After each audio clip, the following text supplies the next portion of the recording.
Эй, это что в плей и меня один Шапсон. Мы заново проходим 5-й эпизод. Зайчик, кушать принеси. Это по-другому пойдет все, конечно. Ну, начнем. Все чуть-чуть по-другому будет тут.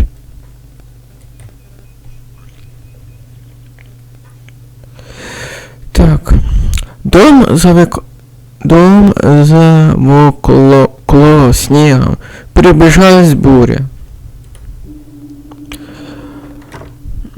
Я вошел в сумеречный коридор, а двери само собой захлопнулись, хряснув. Репкий свет, только недавно просочившийся в окно, торопливо оступал. Зависла пурги, скрывала солнце, метель, вздымала белые флаги в небо, но при этом не думала уступать. Поле и лес терялись в мгле, а возле исчезнувшей дороги слабо мерцал рыбий глаз фонаря. День стал ночью нескончаемой жутью, которая была и шепталась, и ходила вокруг дома.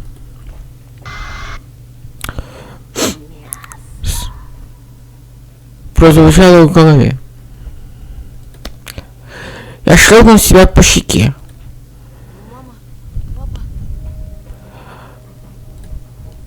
Пустой дом насмешливо скрипел. Скрипел, правильно. Никакого не было ни на кухне, ни в ванной, ни в чулане. Я сбежал по лестнице, желая, что присматриваться за скрипящими на ветру объятием о розыске. А вдруг родительские лица были среди пропавших. Сунулся в мамину комнату.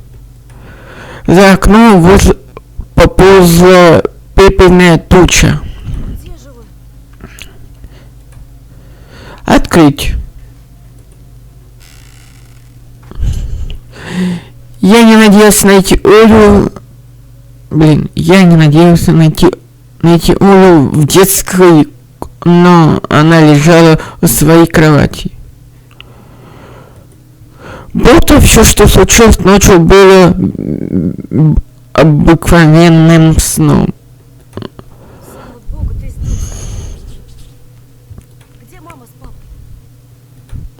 Она молчала, видимо, спала. Около подушки взялась сложенная записка, немного в сторонке, словно ее не должны были найти. Уехал за лекарства. Присмотри за Олей, надеемся на тебя. Мама и папа. Оля не открывала глаз. Компресс на ее лбу нагревался от температуры. Похоже, родители ухаживали за сестрой, прежде чем отлучиться. Голова ее моталась, подушки, глазные яблоки вращались под веками.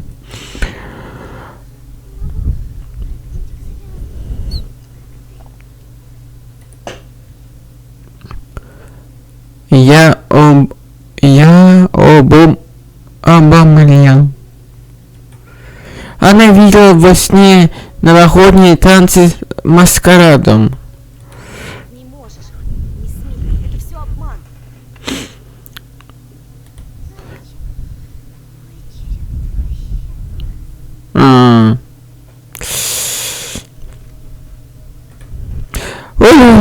Оля улыбнулась, ее зубки были перепачканы в шоколаде.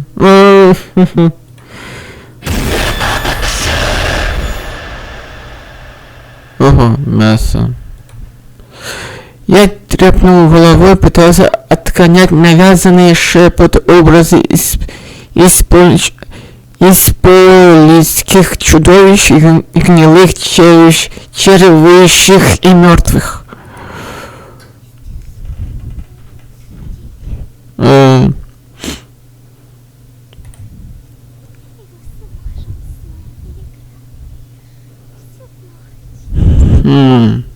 Понятно.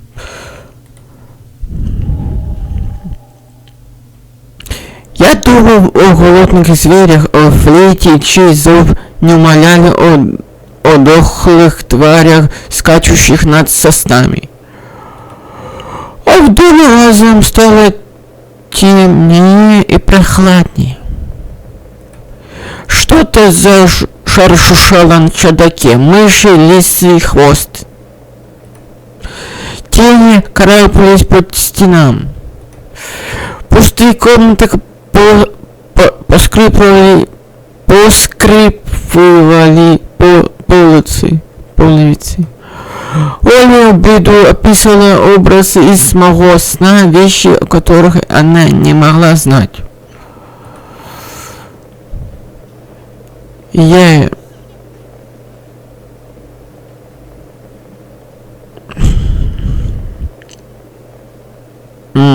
конфеты.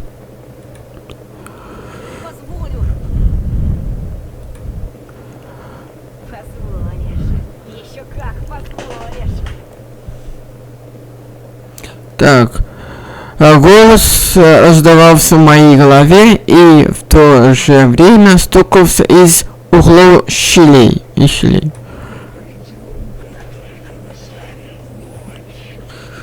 Ага. Понятно.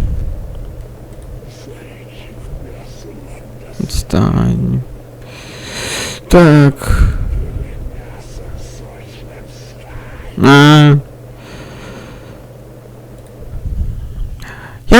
Я вырывался из объятий наваждений и как из паучьих сетей.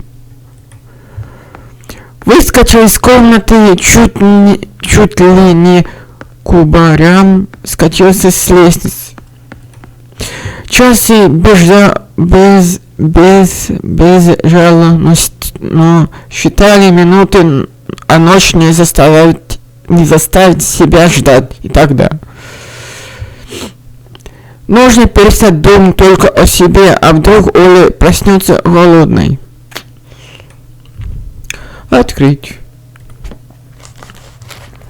В холодильнике томились остатки гущенки, и я нарезал буханки хлеба, как любит Оля, четвертинками. А тут к песне ветра за окном добивались какой-то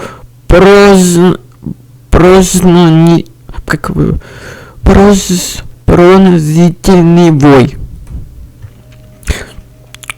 Во дворе что-то темнело в объятиях юге, живое, метавшееся по снегу. Нет, до ночи еще далеко. Вы обещали дать мне шанс. Так. До моего уха донесли жалобные чавканье. Мгновение метель ухватилась и разогнал рой снежных мух, и я призвал в дрожащем комочке знакомую собачонку. Возможно, это был тот самый шанс. Дворняжка винула хвостом, словно услышала мой выкрик и бросила к выходной двери. Поскубливая, она царапала дверное полотно маленькими лапками, выправшего впустить ее. Открыть. Угу. Я нагнулся и потрепал собачку за ухом. Хвост заставлял быстрее. Собака, мясо, еда. Что если предложу собачатину этим чудовищам из черного леса? Сможет ли она утолить их голод? Не задумывался о том, как буду убивать бедное животное, и я попытался, присвистывая. Бора свистела в унисон, словно поддерживая мой дьявольский план. Дрожащая дворняга прошничала как его сказать? Дрожащая дворняга просеменила в коридор. Я быстро закрыл дверь, боялся, что она почует неладное, и пытался избежать. Разночный собачий лай разразился на весь дом. Тише, дурочка, Олю разбудишь. Но не резать ее же в прихожей, лучше на кухне. Жолька пытается облизать мне лицо, когда я подхватил ее на руки, но я обернулся, блин. Ты, наверное, проголодалась, девочка. Открыть. А там суповой набор, блин. Так. Выпотрошил морозильник. Разорвал пакет с суповым набором и бросил собаке содержимое. Она недоверчиво обнюхала заледеневшие кости и посмотрела на меня, чуя подвох. Ешь, давай. Газеты с мамиными кроссвордами послужили чем-то вроде клеенки, растяжали их на половину, чтобы его не испачкать. А вот вечно занятый папа также не удосужился наточить ножи. От мысли что-то изваящей Жорки придется закаливать, как свинью, мигом закружилась голова.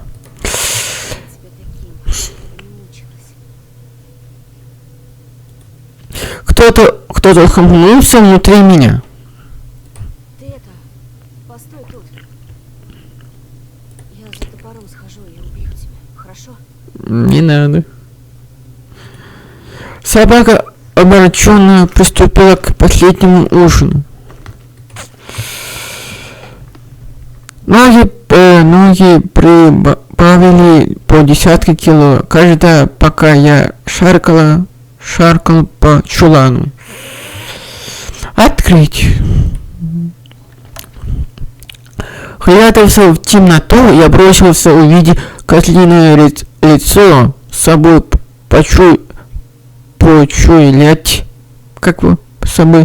почуять вонь, грязную шерсть и ощутить ледяные пальцы на шее.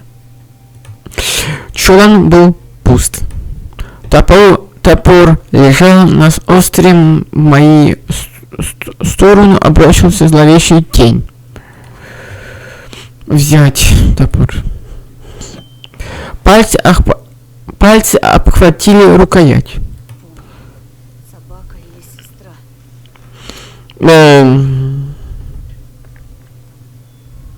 Не знаю. Собака или я сам? Посмотрим. Но сегодня ни собака, ни сестра. Как же я ненавидел себя, эту псину, которая была ни в чем не виновата. Родители, что уехали и бросили нас одних зверей, которые не оставили выбора. Я ненавидел весь мир. С этой злости и топором направис вошел на кухню совершить задуманное. Шурка присвистела на задние лапы, когда Оля погладит ее по загривку. Блин. При этом сестра оправилась на стол, чтобы не свалиться.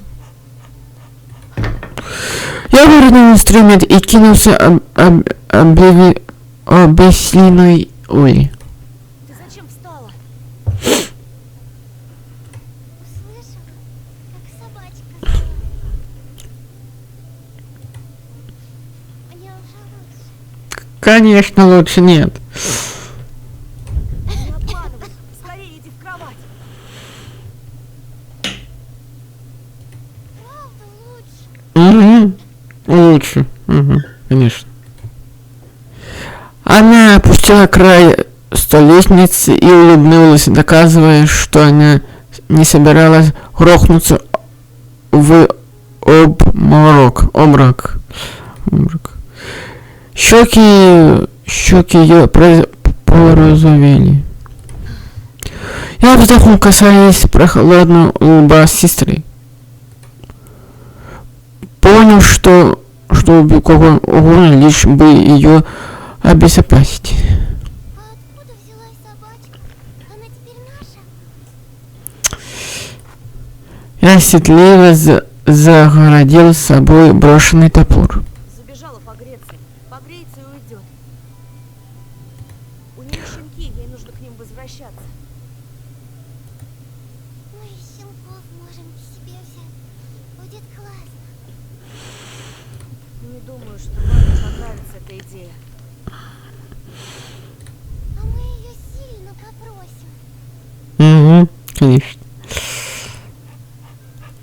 Дворняга льнула к Олиными ногам. Да она блохастая. Фу, Жулька. Ее Жулька зовут. Жулька, ты теперь наша. Что ж сразу ваш, блин? А не ничья. Не бойся, маленькая. Тебя у нас никто не обидит. Оля вытащила из холодильника сосиску и бросила собаке. Та живо зачавкала угощение, хотя я уже скормил ее целым суповым набор. Я бы на твоем месте все-таки подремал. Скоро папа врача привезет, а мама лекарства.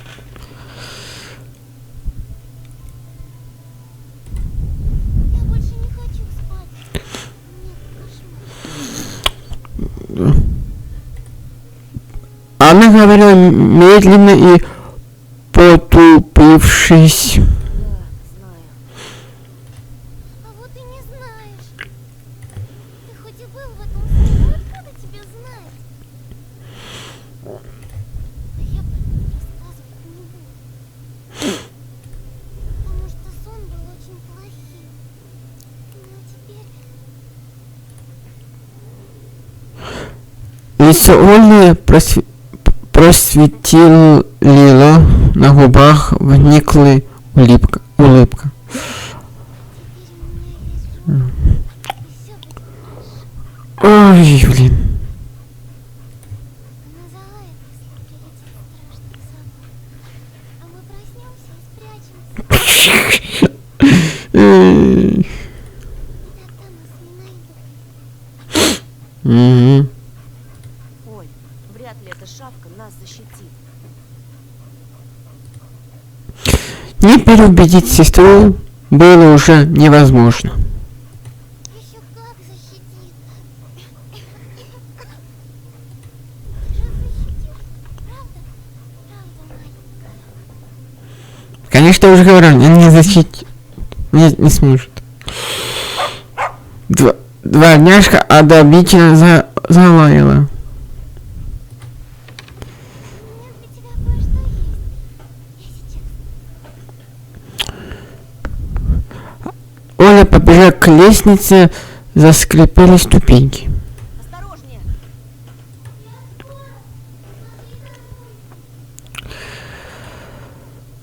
Пораженный тем, какой-то бодрой была Оля, бредившая совсем недавно, подскочилась на псину. Жонка доедала соседку и теперь вылезла пол. Друзья набиваешься, да? Я был единственным другом Оли. Тем, кто мог ее спасти, хотя бы попытаться. Но для этого я поднял топор с пола. Жёлтка сама что-то почула с всех ног, рванула вслед за Олей, но я перегородил ей путь к лестнице. Оля скоро вернется. Так. Я сажал крепче топор, казалось, что он висит тонну. Собачонка следила за моими действиями. Не бойся. Я знаю, что все собаки попадают в рай. Конечно. Хвост прыгал из стороны в сторону. Да не будь же ты такой милой. Так. Пощадите. Что я делаю? Тем я буду лучше школьных садистов, если причиняю вред невинной собачонке, когда она смотрит такими умными глазками. Ну понятно, что не можешь.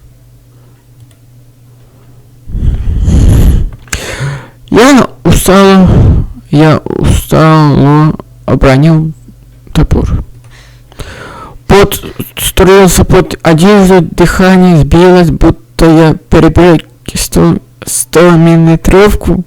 Я не убийца. Конечно, не убийца. Жонка тяпнула, как бы одобряя мое решение. Я принесла игрушки для собачки. Угу.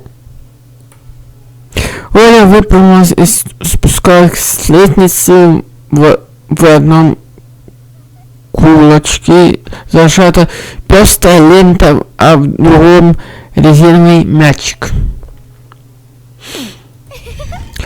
Ступени я задвинул топор под телефонную тумбу и наблюдал с горькой усмешкой, как сестра ахает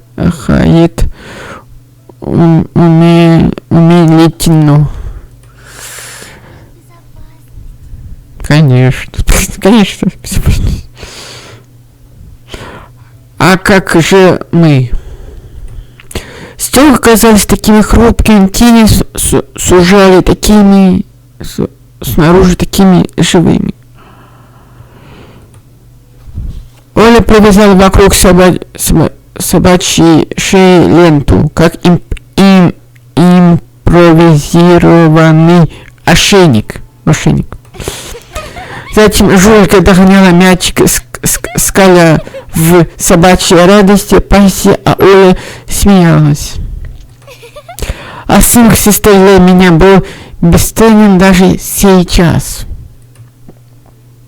Слава ничего не произошло, а родители вот-вот вернутся, температура оступит. И никакого черного гаража нет в помине.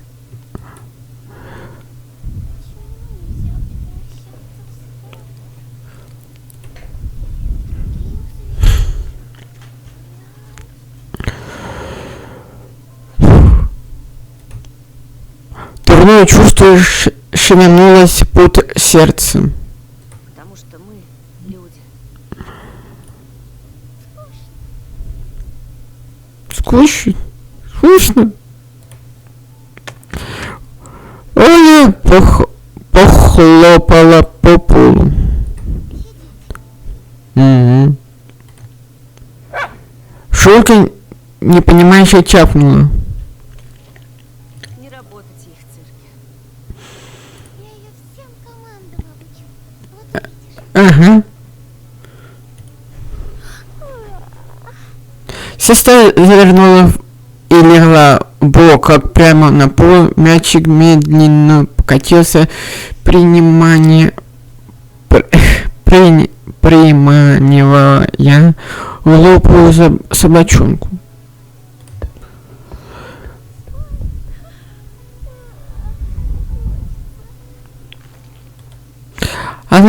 Она смежила веки и тут же уснула. Я склонился, потрогал лоб, и сумма горячий. Сторожи свою хозяйку. Ты ей жизнью обязан. Команда адресована Жулке. Собака легкомысленно обнюхала мою штанину и не догадывалась, что было на волоске от смерти. Сбегал на второй этаж, что перетащил одеяло и подушку. Так, пускай сестра спит здесь под моим присмотром, а я покараулю. Мало ли кто может постучать к ней в детскую. Я укрыл сестру и замолчку. Она зачмокала во сне. Погладила тонкому плечу. Рядом свернула калачиком Жульки и громко засупела.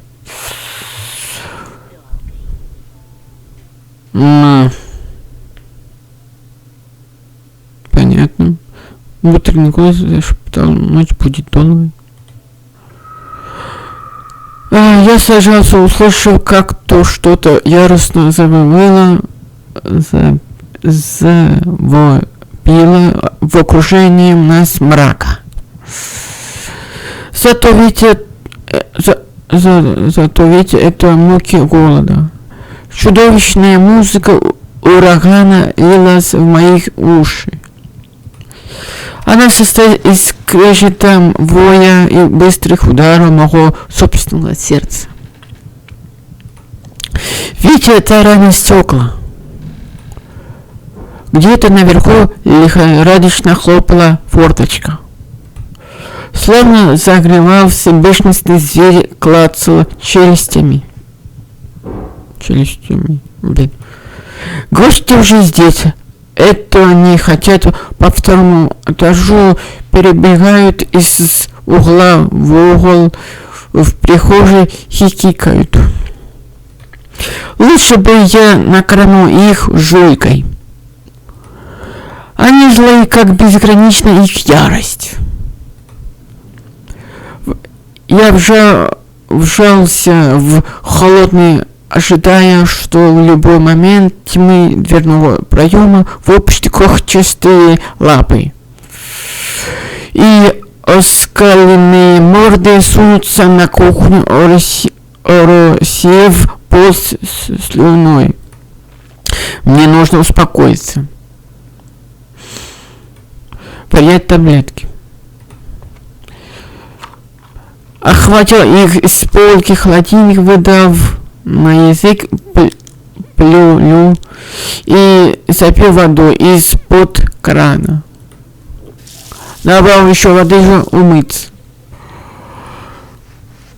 Метели будто бы не понравилось то, что я сделал. Она с двойной силой набросилась на внешней стене, заголосила. Боля чувствовала, как напуганы дети в хрупком домике. Я помню, что тени, пока не смотришь на них, приближается к Коле. Карина. Вот кусток выползающий из угла, но растаявший от прямого взгляда вон гибкая фигура под столом. Я вертел головой от отбития атаки. Раздавался выводящий наизнанку скрип, словно кто-то провел когтем по оконному стеклу.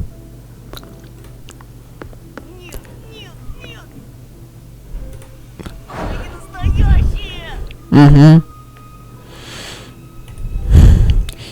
Но если тени настоящие, если никого нет в урагане, выходит, я просто псих. Я посмотрел на упаковку в руке. Что вообще пью дети? Что я вообще пью? Дети не обязаны читать инструкцию, для этого есть мама. Я полился глаза в мелкий шрифт. Снимать некоторую агрессию, тревогу. Помогает при поведенческих аномалиях, маниях, деструктивное поведение. Вызывать зависимость. Побочные эффекты головокружения, повышенной двигательной активности, нарушение терморегуляции, бессонница. Неправильная доза может привести к летальному исходу. Я засомневался. В памяти зазвучало вкратце слова Алисы. Те таблетки уводят тебя от снежной тропинки.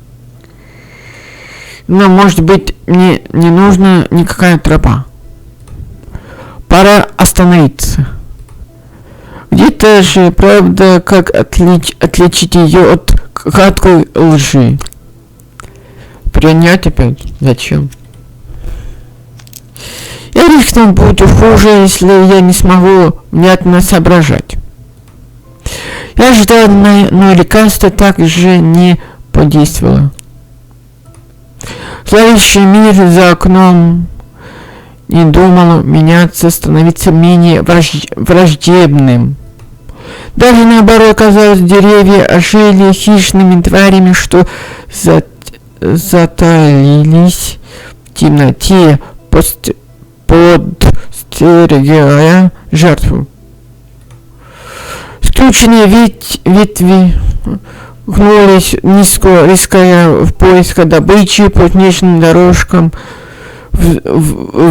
вздымывались к небу, пытаясь схватить зазывающую птицу,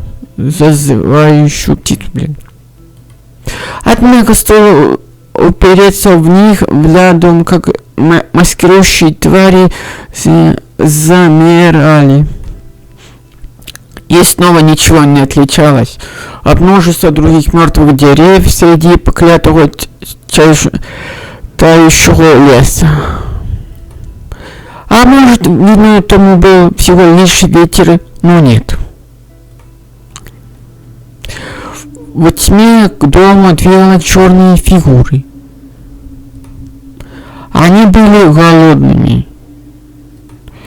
Они все еще жаждали угощений. Мне требовалась помощь, а я побежал, поскользнулся в прихожую. Позвонить. Вцепился в телефон. Сначала динамики безмолвствовали, потом проскинулись тихие утки. Я представил, как шатаются столбы в метели, как звенят провода, которые вот-вот перекусят прожорливые пасти. Пальцы крутили диск. Крутому диск, блин. Алло! Рома, это я! Алло! Он не услышал, я закричал отчаянно. Рома! А ответ был стать честным утки. Поднялся тревожный шелест, словно дом вырвался в лес, и лапы сосен заелили по нему, выискивая способ отворить шкатулку с массом. Я набрал номер Полины.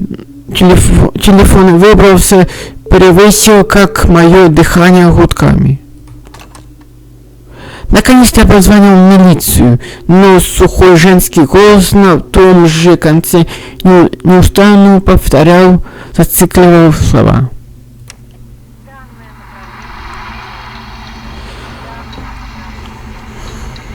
Ну да, направление пригружено. Трубка брякнулась Трубка брякнулась рычагами. На кухне брякнул выключатель холодильника, лампочка мигнула, шевельнулась, меняла в беспросвечную тьму. Но электричество восстановилось через мгновение. Правда ли? Правда? Нет, правда, теперь предувеченный фантом в прихожей, притворяющимся тенью от мебели, словно стали ближе.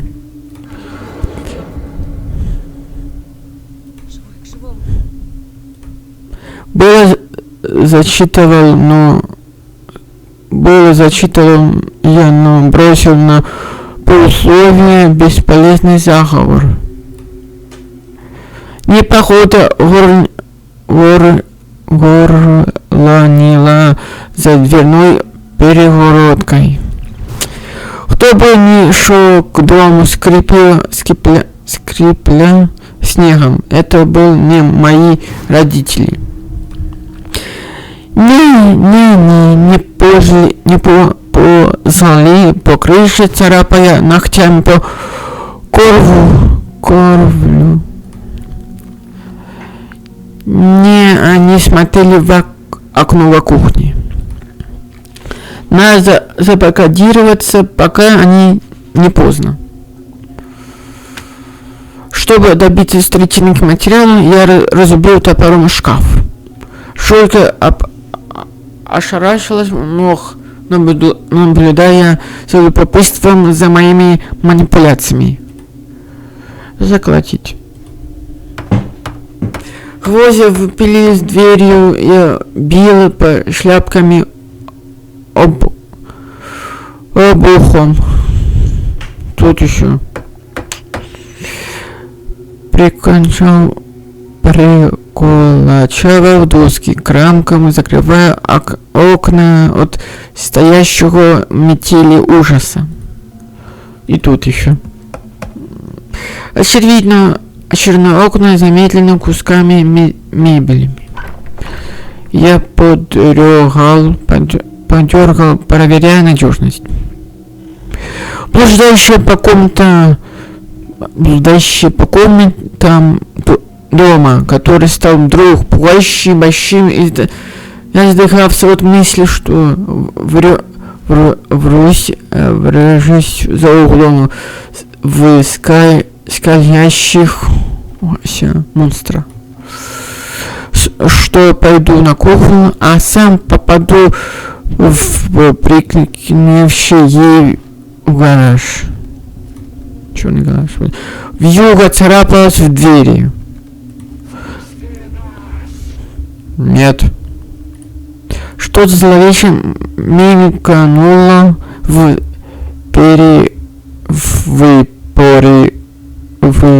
порехах между досками. Что-то зловеще мелькнуло в порехах между досками. Нет. Я сел на ступеньки и вперся взор в входную дверь. с топором на коленях и с сердцем стучащим так, что им тоже можно было забивать гвозди. Я сидел, смотрел пробивающие крупной дрожью. И сидел и смотрел, соря остатки рассудка. Сидел и провалился в сон.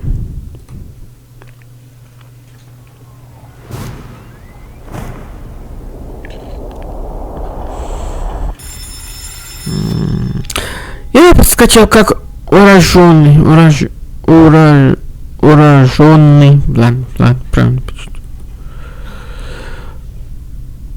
Сонливость сыхнула, а звонок все еще дребезжал в прихожей. Папа вернулся с врачом, или мама с пакетом лекарств. А может, голодная свора явилась ужинать. Я подскочил по коридору, предательски поишарил. Как это? Я подскочил по коридору, предательски поишари по полной вещице. Тишина. Или кто-то все-таки отвечал заглушенным бураном. Посмотрите. Это прикник. Я приник к глазку, но его заштрикованный инеем. Лишь смутные два различные силуэт на пороге. Надета ли на его маска, вроде бы нет. Шансы, что ночной гость поможет мне, равны шансам быть растерянным на коридоре. Жутко просемнело из кухни и радостно загласила, когтями скребла полотно. Она пялилась на меня внизу, будто вопрошая, почему ты медлишь. Оглянулся на спящую Олю, снова Я оглянулся на спящую Олю и снова примерился к глазку. Да, ну тут, конечно, посмотрим. Я сейчас. Надо посмотреть. Я сейчас вернусь.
Так, я вернулся. Так.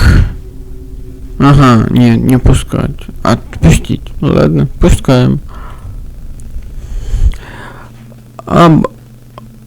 Обострившись Все предчувствие подсказывало, за дверью не враг. Я под боли сожал челюсти, приготовившись рубить гнилые морды, если мое чуть-чуть не обмануло. И крутанул замок.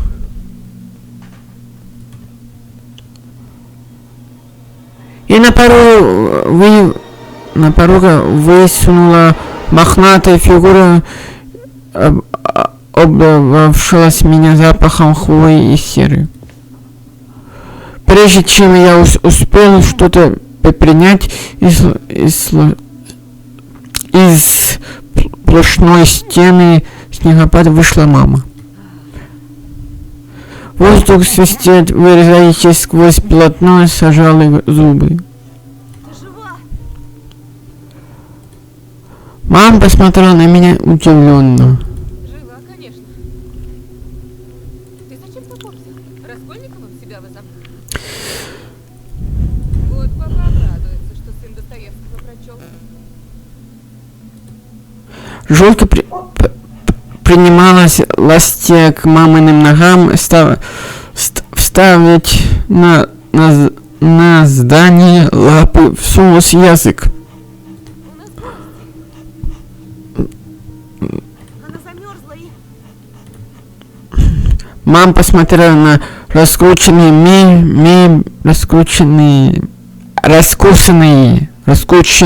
мебель и потом на забитые досками окно. Метель вширяло в окно острые горсти снега, темного, как могильная земля. Что ты тут делал? Я начал оправдывать, спрятав инструмент за спину. Кто-то ходил вокруг дома. А папа сказал, я должен защищать Олю. И ты решил, что ей угрожает сервант? Сервант?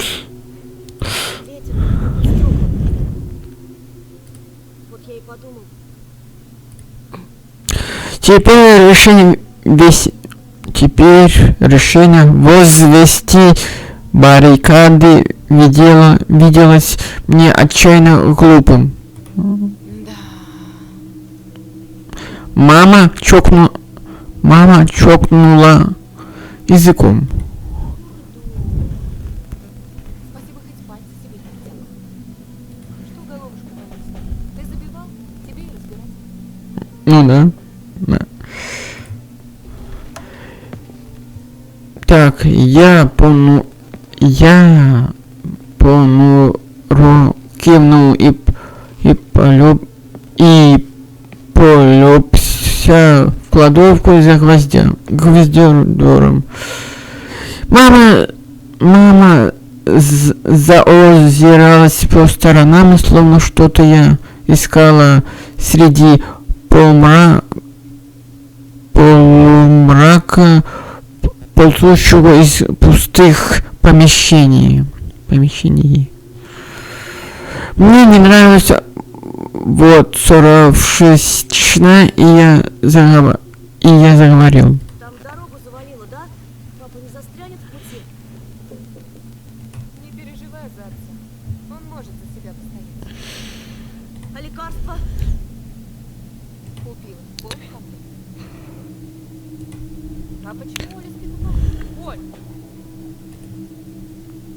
Сестра подтянулась и раскрыла веки, и вскрынула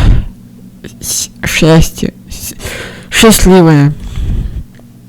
Она бросилась к маме на шею, одела волчьи следом, как мантия. Я недовольно улыбнулся.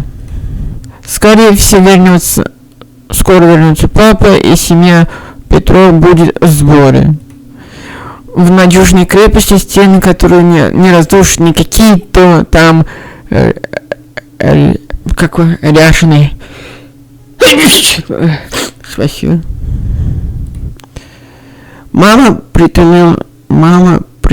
притиснула, мама притиснула Олю к себе.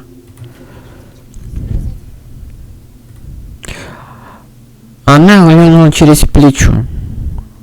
Глянула через плечо. Так и будешь там стоять? Я шмыхнул носом. Мама потянула руки навстречу другой, глядя Олю, и подскочила всклоченными волосом. Уронила опять топор. Я выронил топор и пошел к самым родным на свете людям. Места хватило для меня. И для меня. Мамина ладонь была обжигающе холодной, но я знал, что она отогреется. Что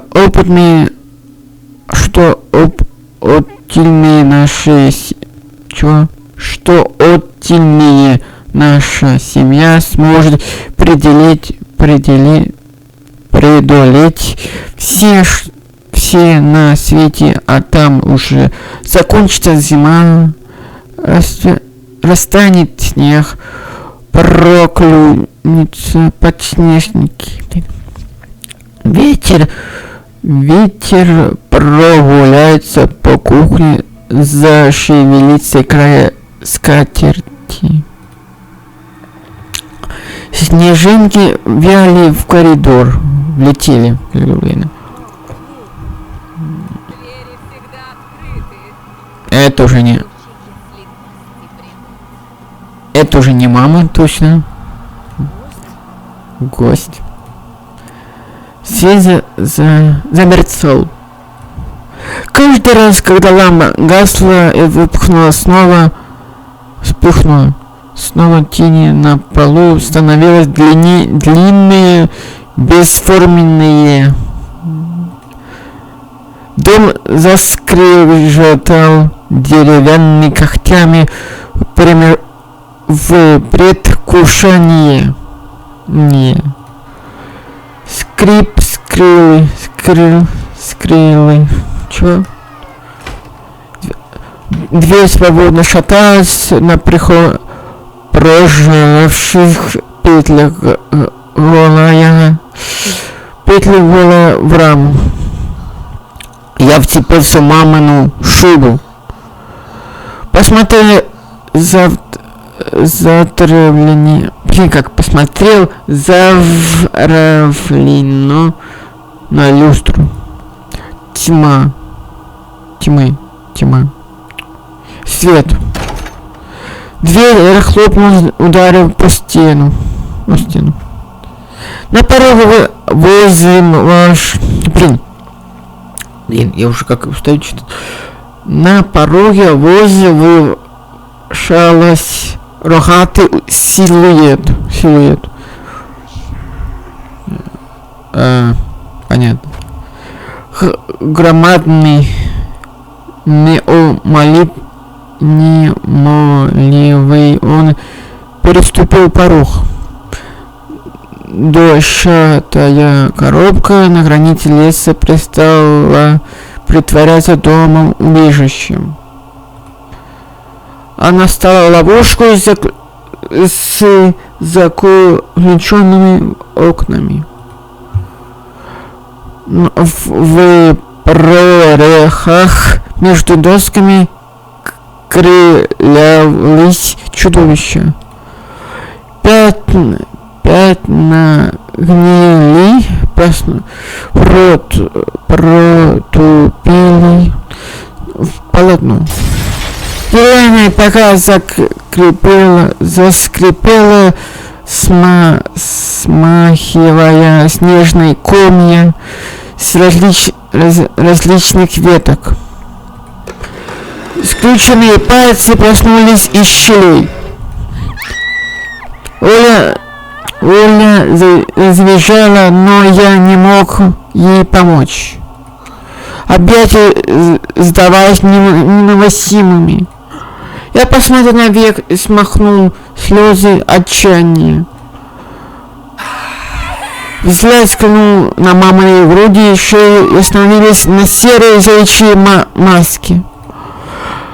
Глаза алчного сияли. Чего? Глаза алчного сияли. Закричал, и ее пасть отвратилась, обдав меня зловещим зловонием. Материнские клыки вырезались в мое лицо. Вечная тьма поглотила нас.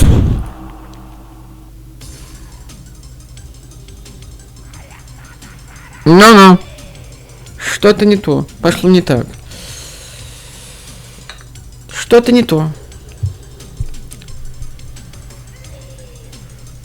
Пар, вот здесь она типа так, а там она, ну давай впустить. Обострившееся предчувствие подсказывает. Что-то не то.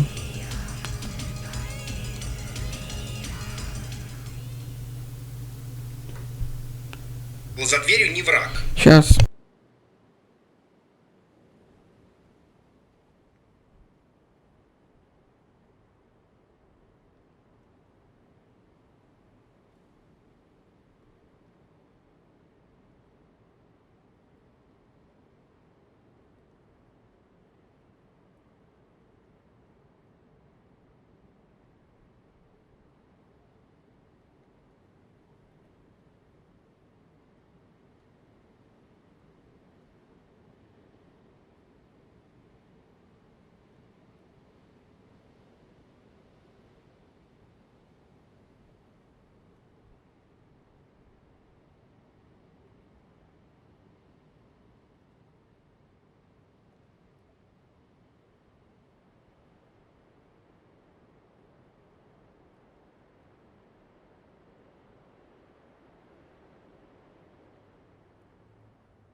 Ладно, сейчас давайте сделаем, типа, не знаю, не пускать.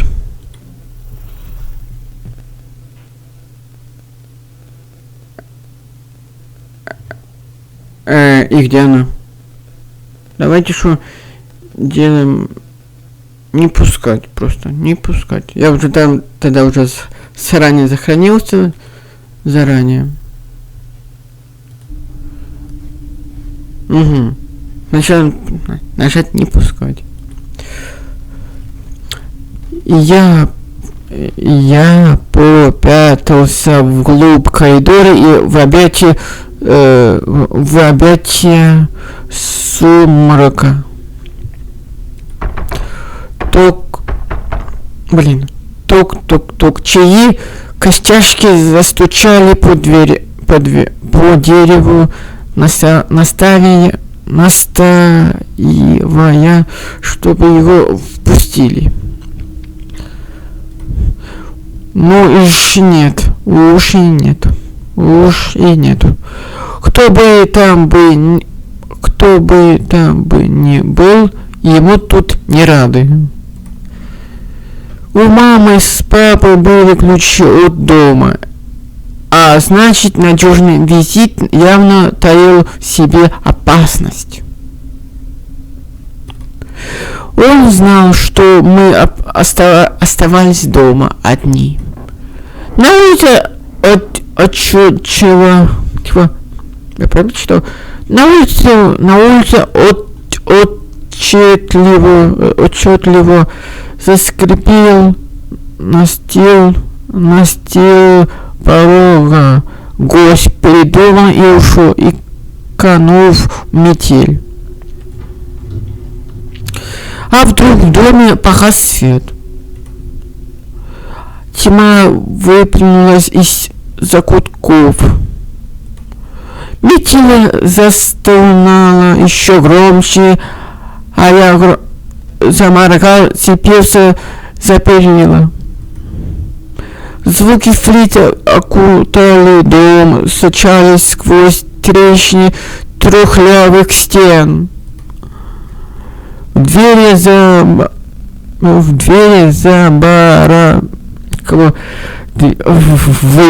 забарабанили. Упала.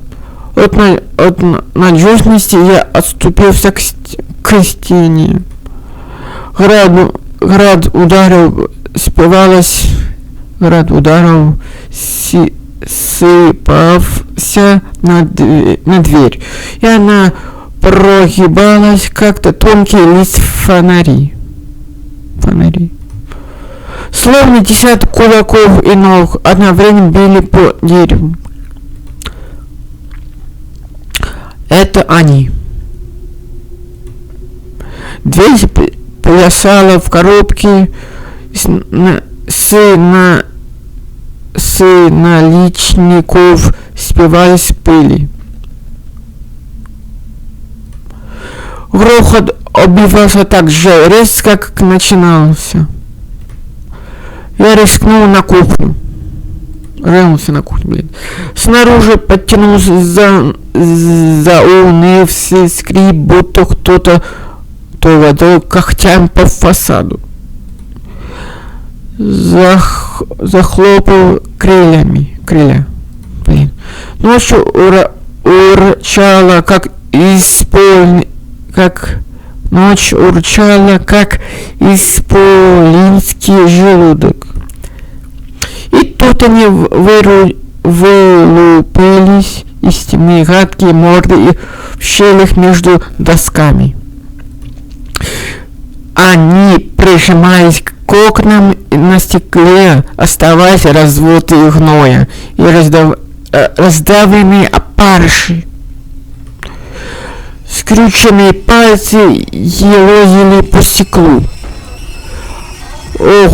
Оголенные клыки царапали иней.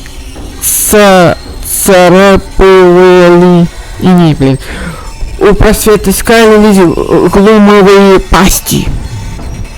Глаза сверкали справа и слева, мертвые звери плелись на нас снаружи и шмялись.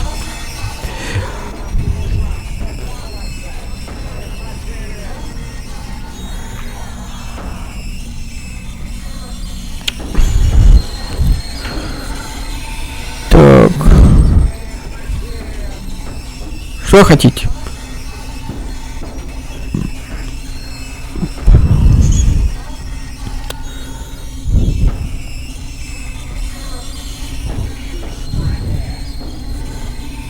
Угу.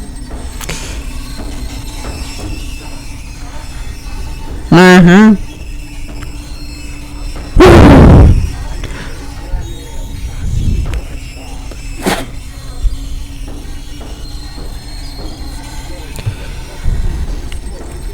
Да.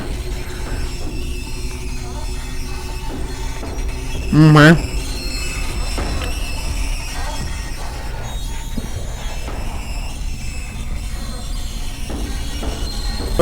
Да. Ага. Конечно.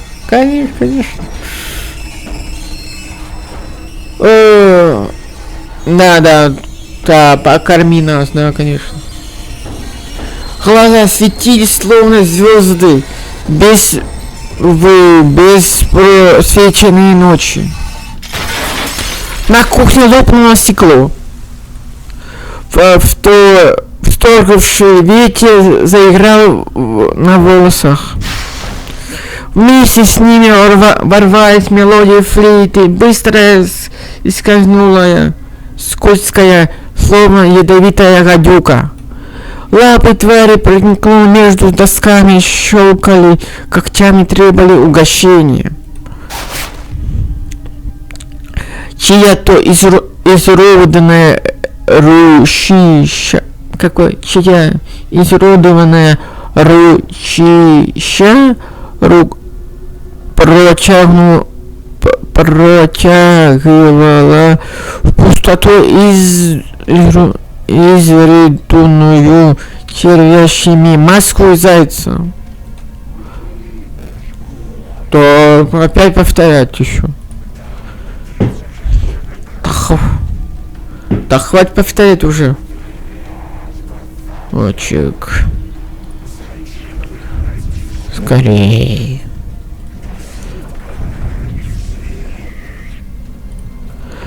Я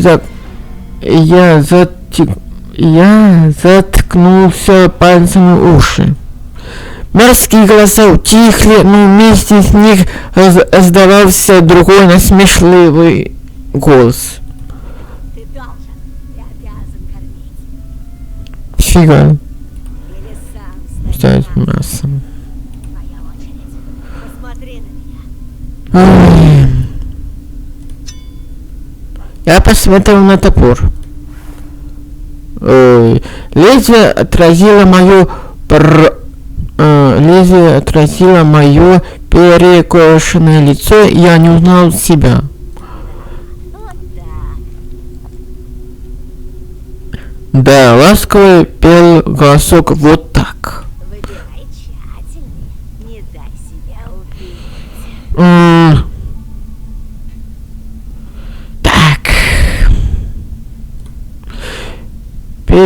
Передо мной на бритовых когтях в лунной свете серебристилась, передо мной на бритовых когтях в лунном свете серебрилась заячья морда.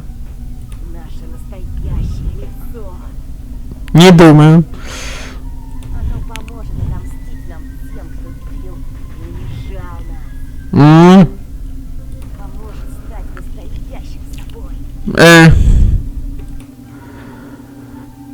Сестра спала на полу, невинно Сестра спала на полу, невинно посапивала, будто ничего и не происходило. Кто меня лечит? Значит, самое время выбрать жертву. Жертву? Блин, ну тут я не знаю. Я сейчас отойду, сейчас вернусь.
Ладно, я вернулся, сейчас сделаем сохранение сделаю, так, на всякий.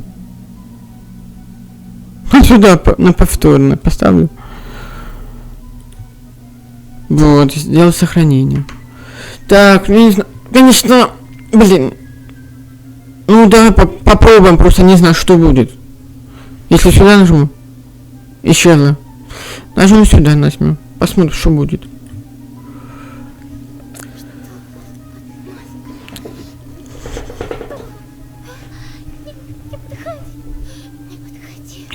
Тут же сестра тут сестра забор мотала во сне. Умокли звери, только их когти чуть слышно скоблили доски. Сна. Скорее, она ничего не почувствует. Почувствует, конечно, больно будет.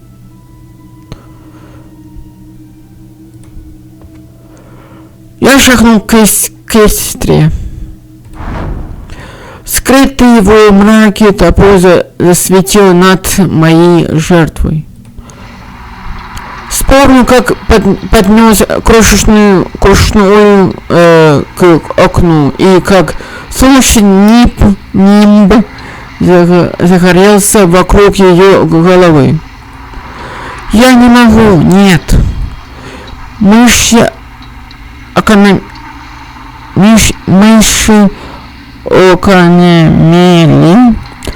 Что-то чужое копалось у меня в черепе, испепелило я вспоминания. Вместо Оли возник кусок сточного мяса в тонком же прекрасном орела цвета. Блин. Слюна потекла по моему подбородку. Будет больно. Иначе нельзя. Будет, конечно. Угу, конечно. Топор пролетел вниз. Ну да, топор пролетел вниз.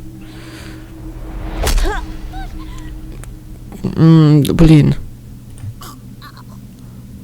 В последний момент Оля распахнул глаза, а я ужасный, В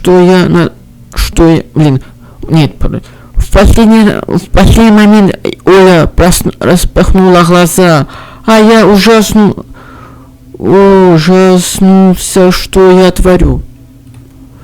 Но было поздно. Лезвие раскололо череп, с хрустом погрузился в кость между ухом и волчным глазом. Лицо Оли смеялись, словно мордашка линзового пупса. Кровь фонтаном хлипнула мне в рот, утопив белесые волосы любимой сестренки в багровой луже. Я захлебся и закашлялся. Солнечный зайчик блеснул последний раз, отражался от линзы топора в человеческих мозгах.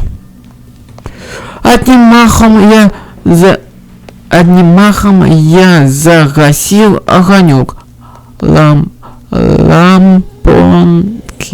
Чего? Что такое? Одним махом я загасил огонек лопатки. Ладно. Что покаюсь, когда то защищать? Что поклялись, когда то защищать? Ладно. Лишь самого себя, семья, счастье и какой-то либо иллюзия, что когда-нибудь у нас все будет как прежде. Что же я наделал? Ну да, наделал плохо, конечно. на голосок в голове молчал. Слезы, естественно, скатились по моей щеке, обжигая, как капля серной кислоты. Кислота бурлила во мне, раздевая внутренние органы. Я смотрел на Олю, не моргая. Олю, мертвую Олю. На ее веки были опущены, кровь выскраила волосы в красный цвет, на лицо оставались чистыми и безмятежными. Ее череп провалился внутрь, как шоколадное яйцо, продавленное пальцем. Ой. Только в шоколадные яйца нет кости, а волос лопшенных к мозгу. Если бы рана на макушке, могло бы показать, что она спит. Я выскользнув,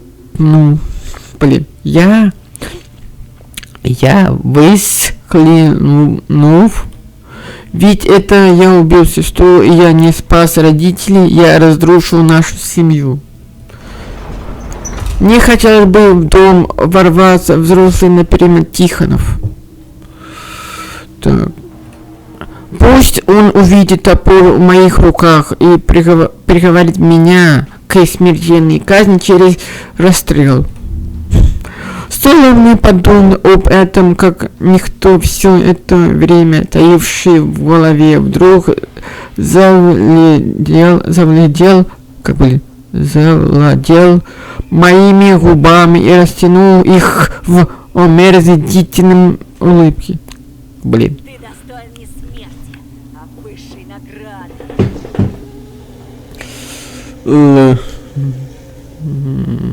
Понятно. Ты все сделал правильно, Антон. Жертвовать необходимо. Жертвовать бывает напрасно. Так. Ты отомстишь. Нужно набраться терпения. Кто? Позже. Чуть позже. Ты еще слаб. Ты должен стать сильнее. Если ты умрешь сейчас, то добрых зверей. Ты не пришел. Я выронил топор, и он глухо стукнулся о половицы, но звук не разбудил Олю мертвую, так крепко спят. Я надел куртку, хотя бы понимал неким шестым чувством, что там, куда я иду, одежда мне не понадобится. Я наклонился и пропустил руку под шею и под колено сестры. Тонкая струя слюны из моего открытого рта стекла на ее на грудь.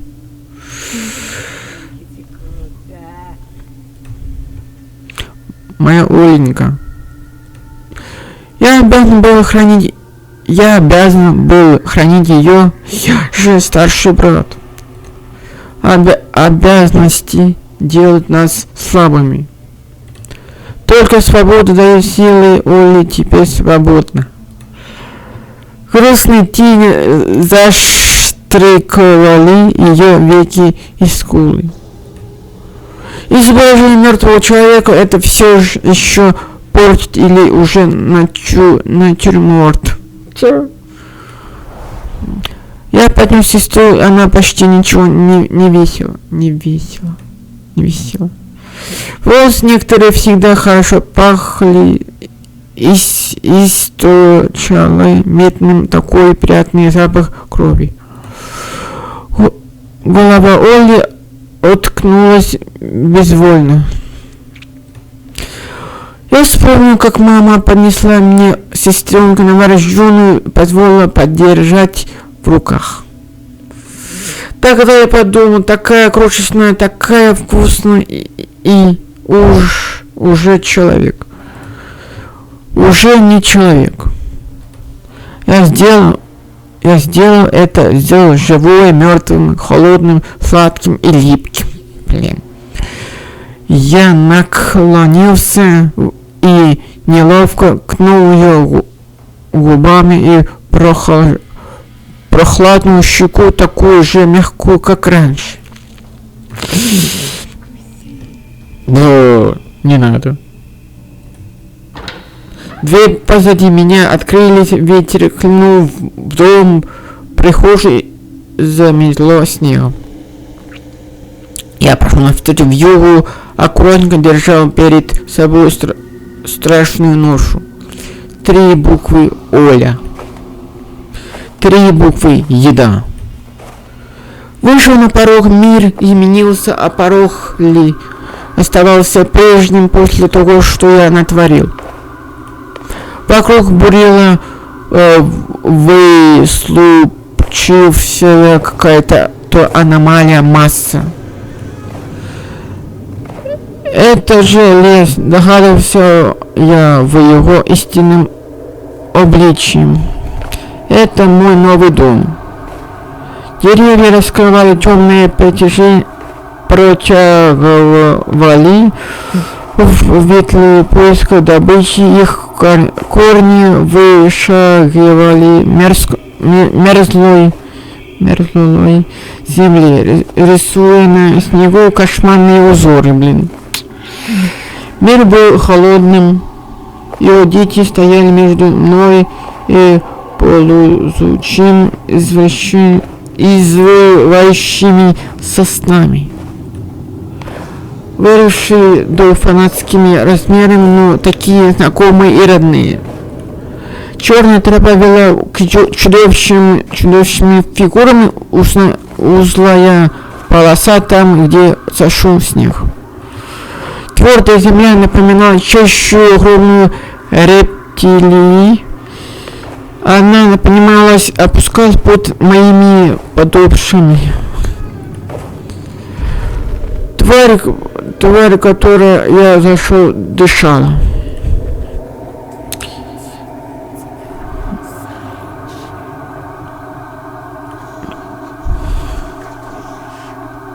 Блин.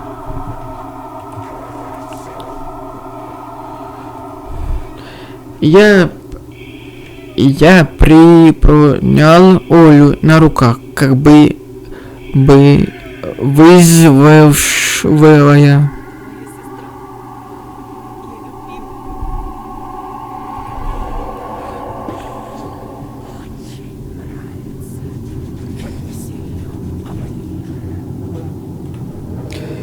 Ветер ударил мне в лицо. Он пах гарью и разделал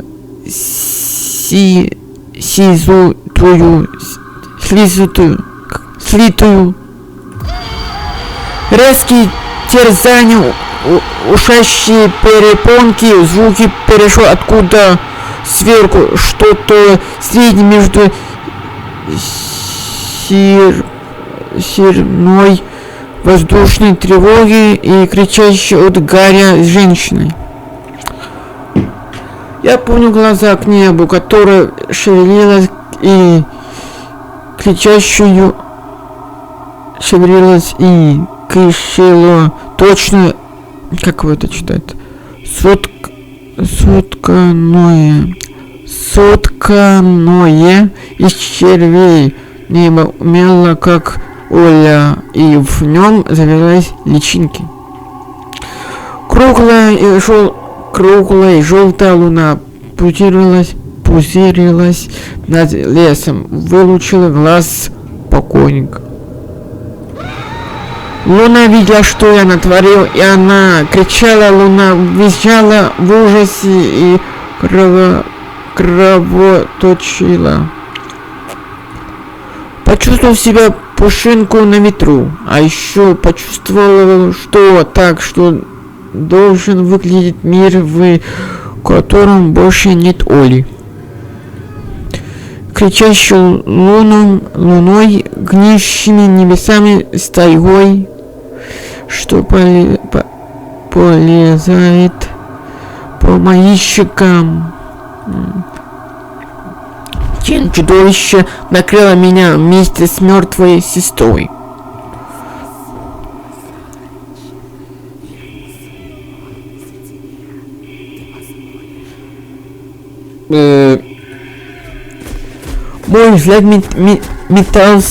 Мой взгляд метался между ужасными фигурами. Они были то ближе, то дальше, менялись местами, стоило моргать. Это все неправильно. Эти монстры могут растерзать меня в любой момент.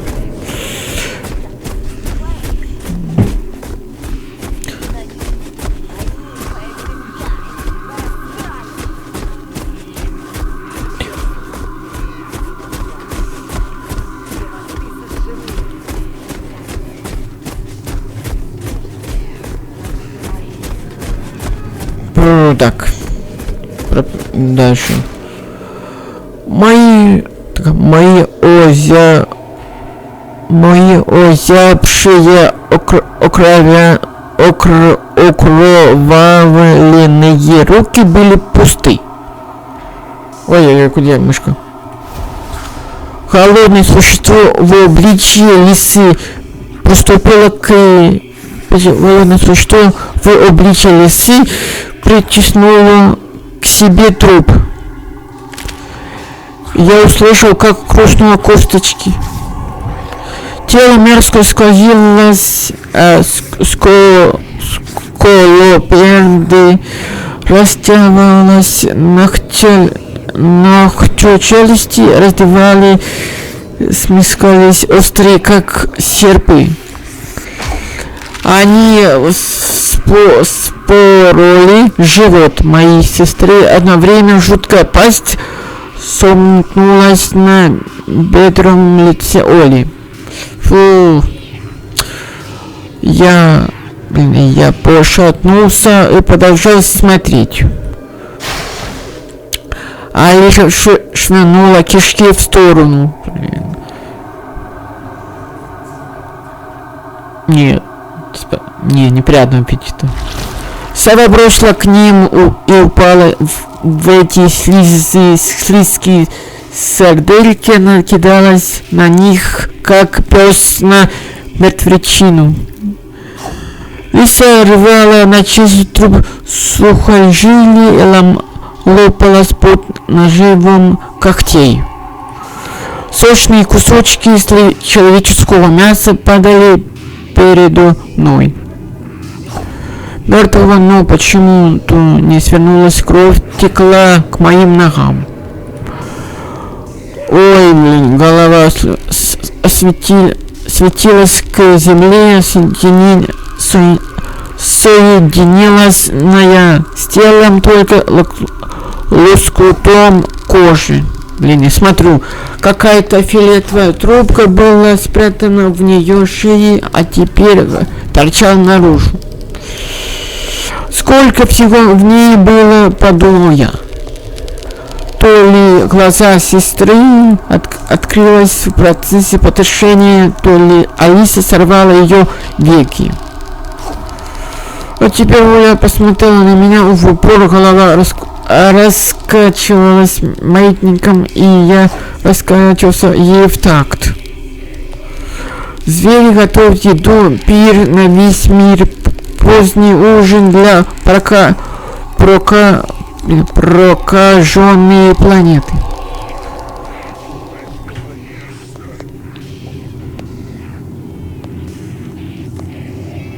Тварь, честно сохранившая облик медведя, волчья по розуму, снегу кукол, нет, не кукол. За папочку, за мамочку. Медвежонок кинул на поляну тело моих бездвижных родителей. Нет, еще с родителями что ли? Я застонал, слабо потянул руку к матери и отцу.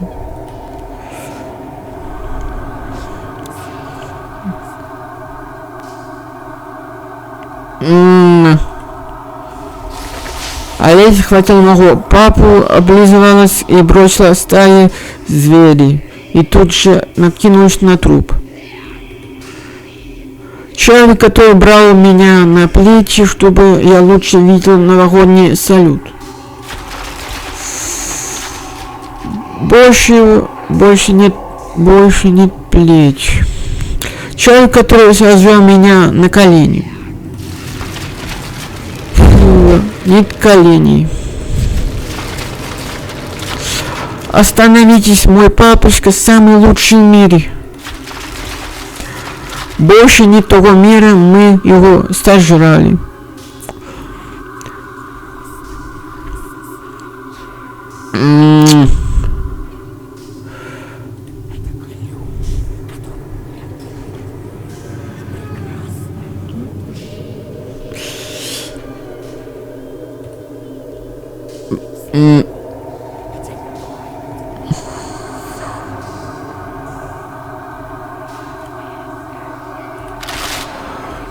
Моя мать затрещала и захрустела, разрывалась, серпы срывали, шинковали, снимали с белых костей, мясо и сало. Фу, кусочки пыли смешивались с кусками моей сестры. Одна вышла из другой и стала единым. Я помнил. Ты ничего не помнишь. Как мама развлекала нас, Оля делала выемку в землю, мы клали туда бусинки и накрывали их цветным стеклом. Это было наше сокровище. Это могила.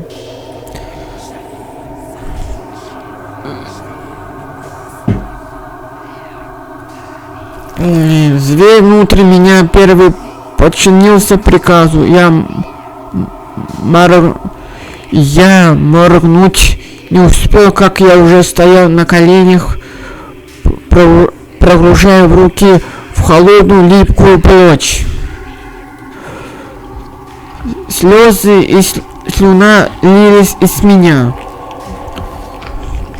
Я понес к губам жирный кусочек. Это мама, а это Оля. Плевать так хочется кушать. Зубы впились в лакомство. Внутри было осколки кости. Проглотил его. Мама почти уверена, что она. Мама почти уверена, что это она. Вкусно. Ну зачем читать? Немного похоже на зайчатину. Да. Ну блин, зачем читаю?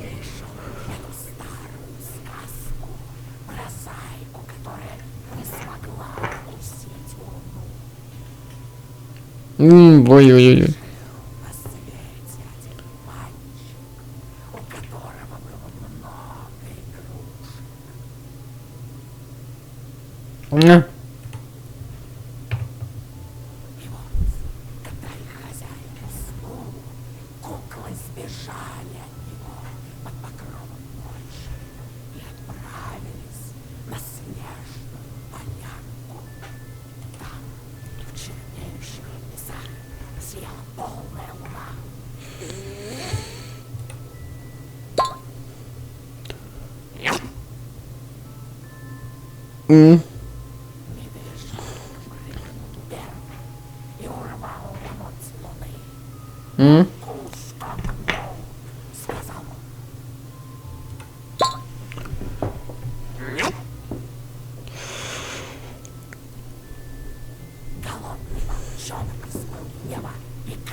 для нее все на свете на вкус, как мыши. И только маленькая зайка испугалась прыгнуть так высоко, чтобы достать лакомый кусочек с неба. Трусишка сбежала от своего хозяина, построила гнездо, шила и набила опилками 2 зайчат. И никто из них никогда бы не смог укусить Луну, ведь зайка разделила свою силу со своими детьми. Но теперь, зайчик, ты вобрал в себя всю их силу.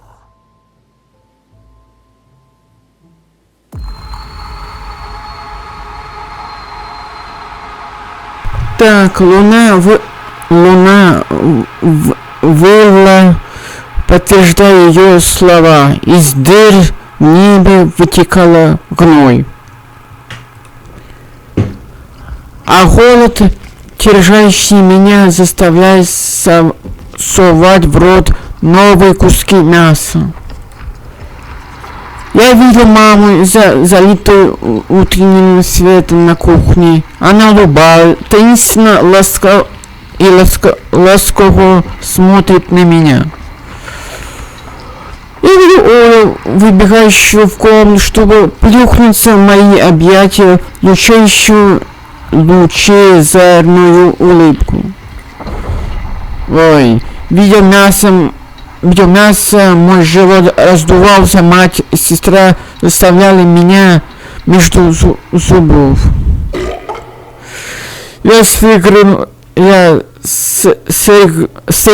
и засмеялся, облизывая пальцы и захотел ударить кулаками по бедкам. Чего?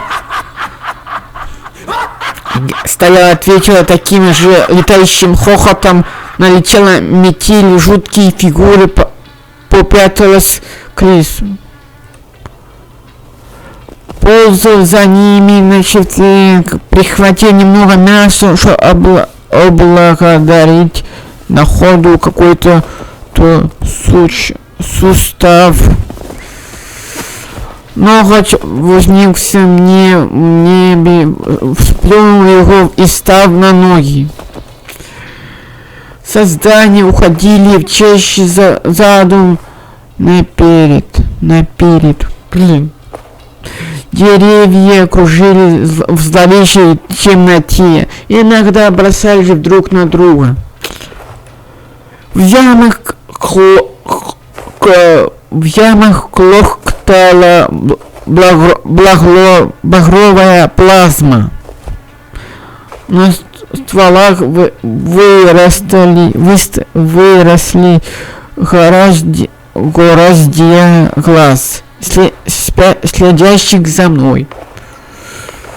Чувствовал, что линия, и это было прекрасно.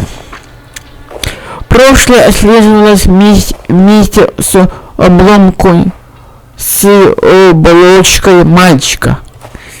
Под старой кожей расправлялось, что дикое, необузданное, истинное. Мне не боязно в этой чаще ночью прилежит мне нам эта стая. О, блин. Уже красиво уже стало. Посмотри на посмотри на этот древний лес. Он обычный. Озариться на деревья, которые теперь были просто деревьями, и не располагалось вокруг, как потревожные жуки. Под моими ногами была самая обычная земля, и обычная девочка в маске вышла ко мне из-за сосен. Добро пожаловать. Ты мне тут такое красивое. И звуки праздника.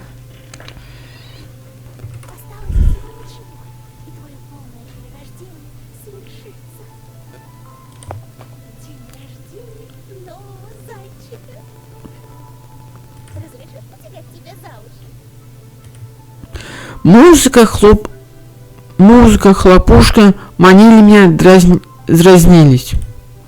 Где-то рядом, в шаге от этой чудесной поляны, меняла, ждало душераздирающее счастье. Я обещаю, что назвала тебя Я взялся ее за руку. Бежи! Но куда? Ты сам понял. Она тыкнула пальцем в небо, увеченная кричащая луна. Сказал, неуверенно осмотрел свои хилые ноги. Просто забудь обо всем, чем тебя учили в школе. Земное притяжение для дураков. Сделаем это вместе. Я кивнул, конечно, вместе это новое небо создано для нас двоих, и только для нас висит безумная луна.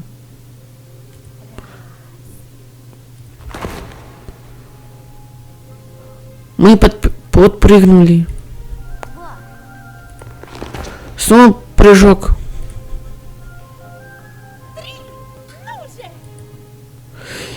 И это случилось. Наши сильные ноги оттолкнулись от мерзкого земли, и наши тела стремились к небу, оставляя вниз гнилую скверну наших черных теней. Лютый холод объял меня в поздночных пыточных орудия моих костей закончились.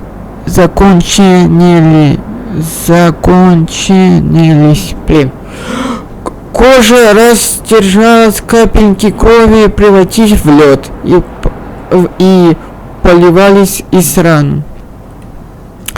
Захотела не ритмом, а в котором синел, затвердился язык, а затем-то другим. Наверное, это хохотала тьма внутри меня. Алиса улыбалась ослепительно. Мы закружили в воющих вихре среди звездных нарывов, мерзлая плоть оторвала от костей. Ее синее лицо раскололо трещины, кусочки щеки, как ледышки, свалились и пропасть. Ветер выдул ширящих дыр, кающих глазных яблок, движущий небесных танцев, светились. Я приближался к себе в вальсе, ледяную скульптуру, которую стала моя Алиса. Мы спорились о виденном.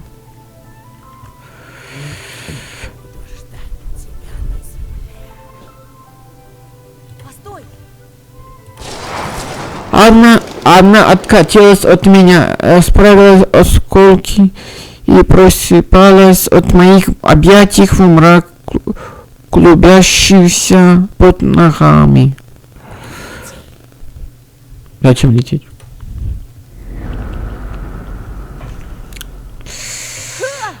Я знал, что надо делать, устремился ввысь и личными срустками, и я вязом подрывался в само пространство. Навстречу желтой луне. Как эта безумная луна пускала слюни. Прошлое осталось внизу.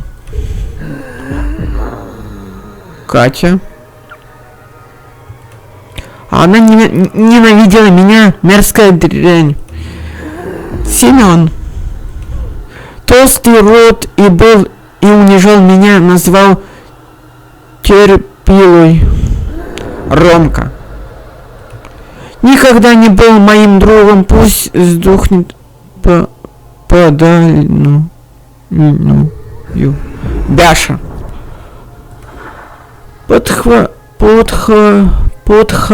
подхалим и трус. И от него стоило избежать бы первой возможности. Папа и мама. Их крики, их вечные ссоры, их холодные глаза. Проклятая деревня, эти душный, ненавистный дом. Оля. Она мертва, все мертво, все сдохло и разложилось. Я наконец-то освободился. Луна тянула меня вверх. Тянула, треснула и распалась на части, что-то очень важное. Лишнее. Я забыл имя своего отца. Забыл имя своей матери. Забыл имя той маленькой девочки, которую я сжимал в объятиях.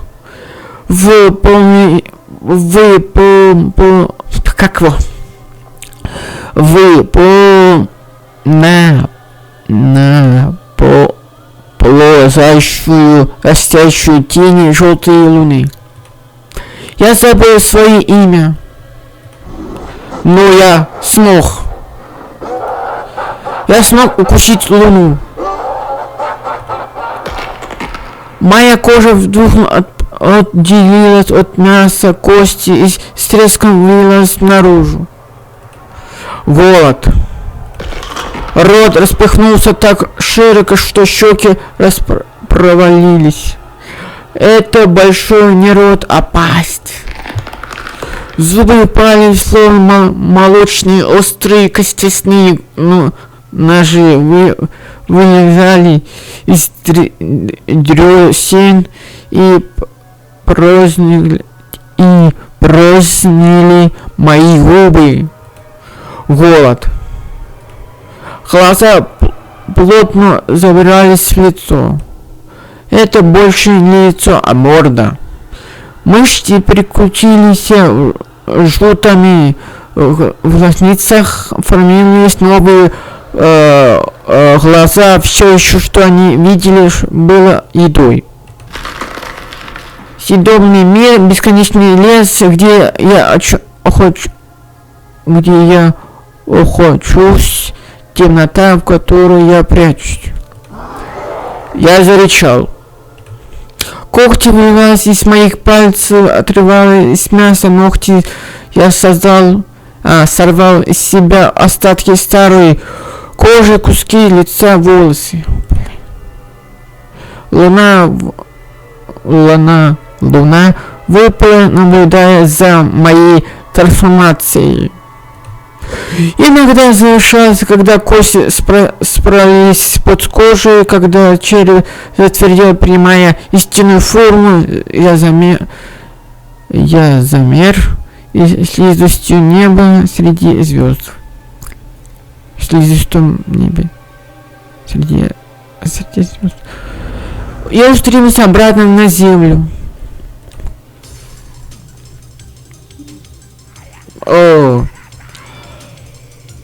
Так. Ну, так продюсер там Евгений Соколев, кинодизайнер, а то он сразу вместе. Автор Евгений Соколев, Максим Кабир, Владимир Буряров, Никита Лакунов. Ладно, пропустим, чтобы авторских прав не было.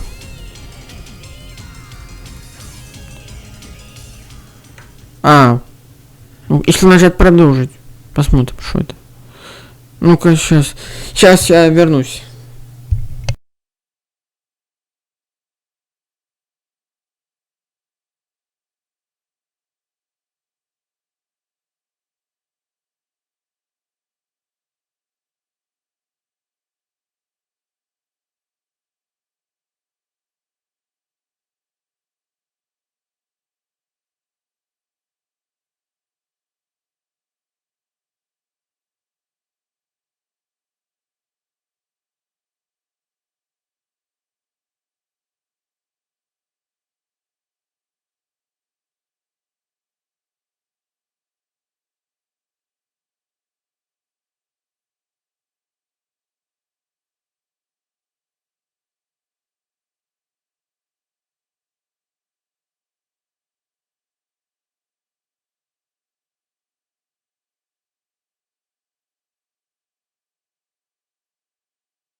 Так, я вернулся. Извини, что так долго. Так, продолжить. Мир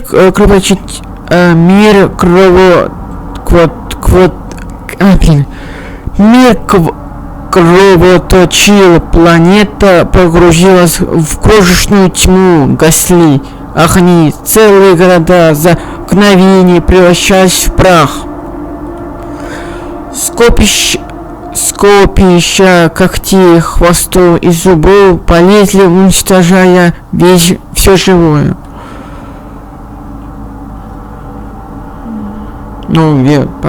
Дальше что там? Моря окрашивалась в красный.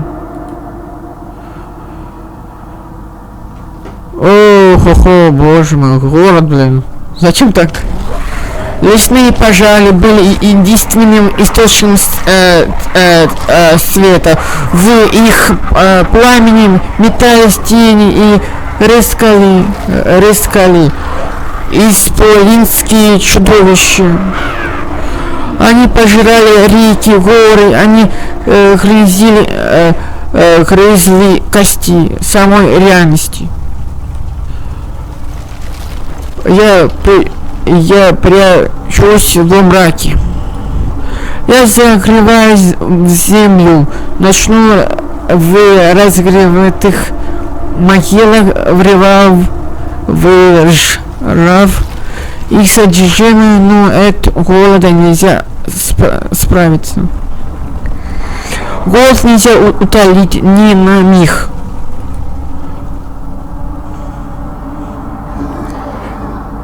Я голоден, я так голоден, что жую сам себя, и съем бы луну несъедобные бы. Чего?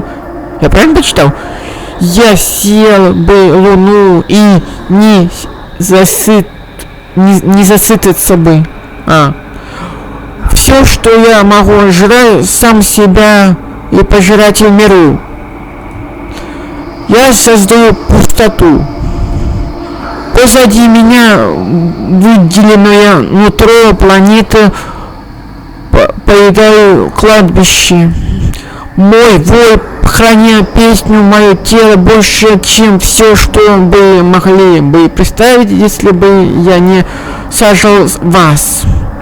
Я иду тьмы, загребая, распахнул ртом скалы, вычерпывая моря, мои глаза, вращая в кратах глазниц, выскаю пищу.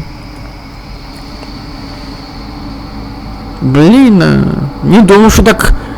Я ем звезды. Я поглощаю космос. Блин, я слышу, как кричат планеты, как сама Вселенная кричит от ужаса, кричащая в предсмертных судорогах, которых не будет конца.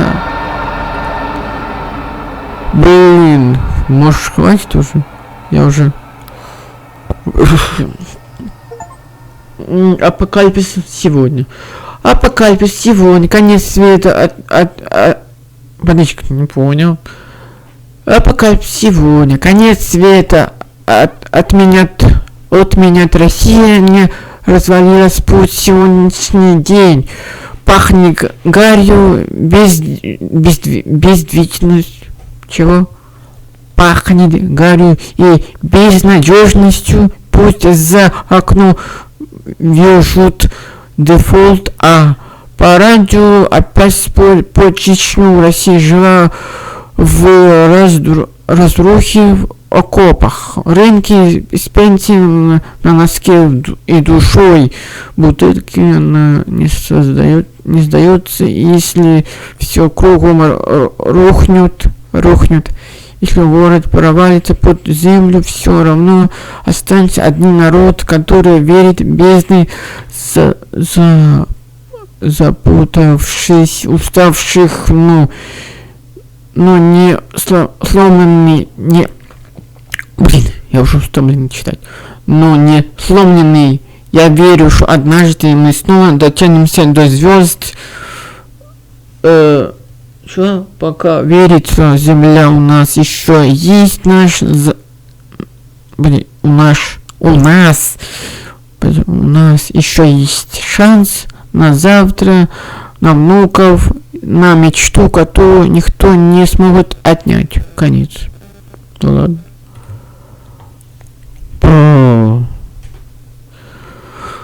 Ну вот, как сказать, я вот, как я сказал, обещал закончить с этой игрой, зайчик обещал. Вот.